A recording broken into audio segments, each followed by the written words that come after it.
So I've been having trouble with my Ryobi saw. It was leaking oil quite a bit from the oiler, and all of a sudden it quit, and no oil at all even when you're running the saw. So I thought I'd take it apart and have a look.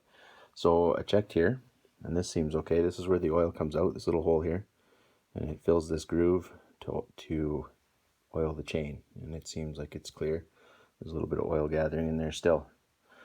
So to find the oiler, I have to take off this E-clip and just poke something sharp in there and pull it out away.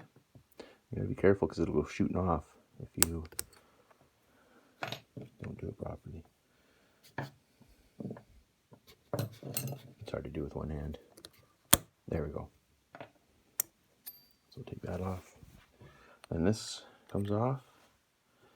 And there, I already did this once. And the reason I started to make this video is because when I took this off, this is what I found in there. So this is full of sawdust. And that's full of sawdust. And everything in there needs to be cleaned out. So I'll go do that and then we'll be back. Okay, we're all cleaned out, so I'll show you guys now what it looks like. So on a normal chainsaw, this would be your clutch would be in here, your centrifugal clutch, but this is an electric chainsaw, so it doesn't need a clutch. So what this is that's the brake. That's the chain brake. So that's all clean inside. And in here you can see here, if I engage the chain, you watch here.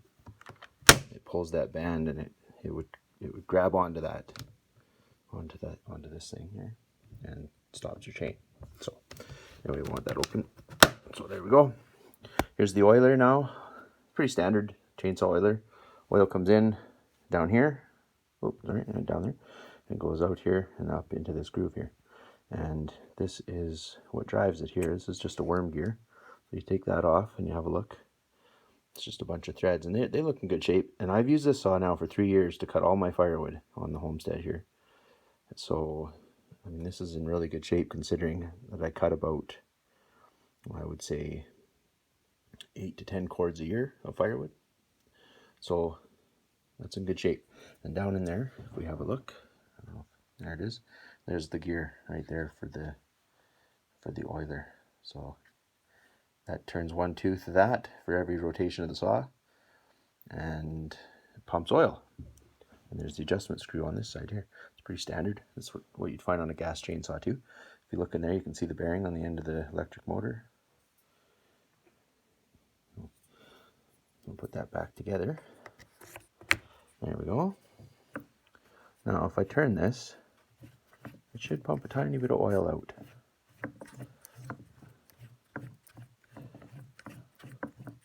Just a really tiny amount. I'll have to turn it for a little while in order to get some, but it does seem like something's building up in here. So maybe just blowing this out and cleaning this all up fixed my problem. But I'm gonna do some more inspection, and if I find anything different, I'll let you know. But that's what the inside of a Ryobi 40-volt chainsaw looks like. Okay, after cleaning it up a little bit more, I noticed that this white gear actually isn't in that good a shape. There's a couple of the threads that are worn out pretty bad. You know, when you look at it on this side, like I did the first time, it seems fine, but as you turn it, you can see some of them are kind of flat. And so I'll have to replace this gear at some point, but living way up north, of course, it takes a long time to get parts, so if I can even get them. So I'm going to put it back in. I cleaned up some of the threads the best I could, just with a little pocket knife. And I found in here, what led me to look at this gear closer was down inside here. I found half of like a hair of this material and a few other little pieces. So I looked at this closer and cleaned it up with a toothbrush, and that was the problem. So I'm going to reinstall it for now, and I'll just try to run like that and maybe manually lubricate my chain, which is what I've been doing the last couple of times I've gone to get wood. And I'll see if I can order this, and I'll let you guys know how that works out. And of course, this piece, you want the flat side down, the flange sticking up. And then this little guy here, I just use a pair of needle nose pliers to put them back on. I'm sure there's a tool for it, but this looks good for me. just like that. There, try it out. Okay, here we are again, and my parts have finally arrived. I'd ordered them out of the States, and here's the new screw. It took about a month to get here after I ordered it, which is pretty standard.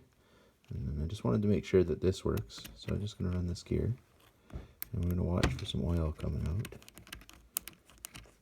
There it comes. So this pump still works, and it doesn't seem any harder to turn than the new pumps that I bought. So we're going to run with that one, and we're going to install the new screw. So it's actually got good threads on it. So we'll put that in, and hopefully be back in business after manually lubricating the saw just to put on winter. Okay, we're back in the shop today. The saw is not oiling again after putting in the new gear, and here is the new gear. It is destroyed. So even though I tested the oiler and it does seem to turn, it must be too stiff, and it's causing problems. And actually it's really stiff now, way worse than it was before. So I'm gonna have to replace it as well and put another gear in. So that's where we are. Okay, here we are getting ready to take the oiler off. So it has two Torx screws, T20. They're both the same, so you don't have to worry about mixing them up. There they are. They're not bolts, they're actually screws, which is kind of disappointing, but that is what it is. So they were here and here. And this is the oiler line, so it came off easily when they were still screwed down, and I found it was much easier to get this oil supply line off after I had this loosened, and you can kind of twist it around, give it some room to take that off. So that just pops out of there, and we'll get the new part and put it in, see how that goes. Everything else down in there looks like it's in pretty good shape still, so that's good. So here's the new pump. Part numbers are the same there as on the original, so that's good. And I ended up ordering, since I'm so far up north and it takes forever to get parts, I ordered extra, thankfully, of the worm gears and an extra pump. So here we go, we'll put this in. Both of these pumps seem to turn about the same, with the same amount of friction, but this old pump has a spot that occasionally sticks, and I'm thinking that's probably what caused it to have the failure of the worm gear. It still pumps oil when I spin this. You can see it coming out the top there a little bit, bubbling out. So I might take this apart and just have a look inside and see what happened. So here we're back together. You have to be really careful with these screws, since they are just screws and not bolts. You don't want to over tighten them and strip out the threads. But when we run the motor, it's definitely pumping oil now, so I think we're good to put this back together. So in behind the black cover, there's a little cam in there that's hooked up to the oil screw, and it just pushes on a plunger. I'm going to pull this pin out, and we'll take the rest of it apart, and we'll see what's inside. Here's the old oil pump all taken apart.